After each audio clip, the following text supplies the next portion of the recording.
Australia's change-resisting retailers have been told to get back in their box, and the rebuke comes from within their own ranks. The big boys like Harvey Norman boss Gerry Harvey and Premier Investments Solomon Lew are fighting a loud campaign against GST exemptions for online purchases from offshore. But those with a broader view of the sector think that the tax row is a red herring and that Australia's retailers must adapt or die. The debate has assumed added poignancy, with Reserve Bank today noting that households remain cautious in their spending. Here's Andrew Robertson. Retail is changing, and whether the existing players like it or not, internet shopping will only get bigger.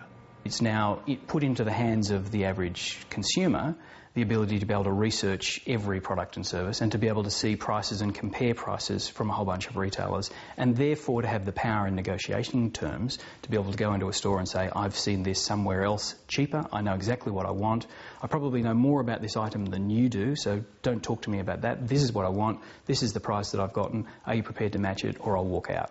Which means that although the internet only accounts for about 8% of the $240 billion retail market, it influences 100% of pricing decisions. It's hitting the bottom line hard, and that's why a group headed by Harvey Norman boss Gerry Harvey and Just Group owner Solomon Lew is campaigning to end the GST exemption for online imports of under $1,000. Internet business services provider Net Registry is a member of that group, which is known as the Retail Coalition. It's a reverse protectionist measure by the government that supports foreign retailers at the expense of local retailers, and it's distortionary. It's distorting that equal playing field across the globe that I think the proponents of globalisation support. But not all retailers are impressed with the Retail Coalition's tactics. I think they've done a significant amount of damage to the brand of retail, and I think they've done damage to the issue about reform. Brad Kitschke is also head of the Australian Sporting Goods Association. He says there's no data to support the claim that the GST anomaly is doing any damage. Until we can actually work out the areas where people are buying, what they're buying online and the reasons why they're buying online, we can't actually appropriately analyse or make a decision on whether or not the threshold should be $1,000 or $400 or zero.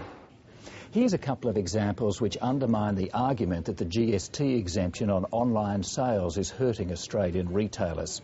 This is a Manchester United soccer shirt which sells for about $130 at stores like Rebel Sport.